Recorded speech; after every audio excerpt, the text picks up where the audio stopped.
દુનિયામાં તમે કોઈ એવા માણસ જોયા કે જે તમને ફ્રીમાં કામ કરે ને એમાં બેંકની અંદર લોગિન કર્યું ને એ પણ જો ના થાય તો પૈસા પાછા આપે? ભાઈ તમારી પાસે લોકો લોન કેમ કરે? કારણ કે લોન તો બધી જગ્યાએ કરે છે. હવે બેંકમાં થાય છે, ઘણા બધા લોકો લોન કરે છે, તમારી પાસે કેમ કરે? આજે આપણે લોકોને રિયાલિટી કહ્યું. એસ કેપિટલમાં એવું છે કે ખાલી લોન નથી કરતા, સાથે ગાઈડ કરીએ છીએ. અગર તમે 5-10 લાખની લોન લેવા આવ્યા છો તો એનામાં પર્સનલ લોન છે, ઈ લ્યો તમે. ને તમે 15 લાખ કે 15 લાખથી ઉપર લેવા આવ્યા છો તો તમારી પ્રોપર્ટી છે તો એના ઉપર તમને રેટ સારો મળશે. બરાબર.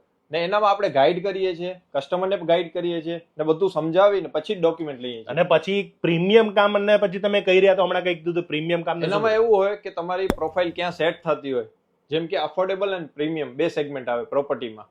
અફોર્ડેબલમાં કેવું હોય કે તમારી પ્રોપર્ટી સમજી લો તમારી લોન છે 15 થી 30 લાખની વચ્ચે આવે છે તો એને અફોર્ડેબલ સેગમેન્ટ કહેવાય. એનામાં અલગ અલગ પોલિસી હોય. તમે ડાયરેક્ટ બેંકમાં જાઓ તો તમને ડાયરેક્ટ બેંકમાં એ લોકો નહીં કહી શકે એ વસ્તુ, કારણ કે પોલિસી અમને ખ્યાલ હોય. હા, એટલે જે તમને છે ને ભાઈ કોઈ પણ કામ કરાવવું હોય ને તો અનુભવી માણસ પાસે જ કામ કરાવવું જોઈએ. આ લોકો છે ને ભાઈ પીએચડી કરી દીધી છે લોનની અંદર. આ લોકોને લોન કઈ જગ્યાએ કઈ રીતના નાખવાની હોય, અને બીજું કે આમની સાથે જોડાશો ને તો તમને ઓછા પૈસામાં લોન કરી આપવામાં આવશે. અને બીજું કોઈ ચાર્જીસ નથી લેવાના, ફ્રી ઓફમાં. આ પહેલું છે એસ કેપિટલ કે જે તમને બધી જ ગાઈડલાઈન અને બધી જ વસ્તુ ફ્રીમાં. જો તમારે લોન ના થાય ને તો લોગિન ના પૈસા પાછા દેશે.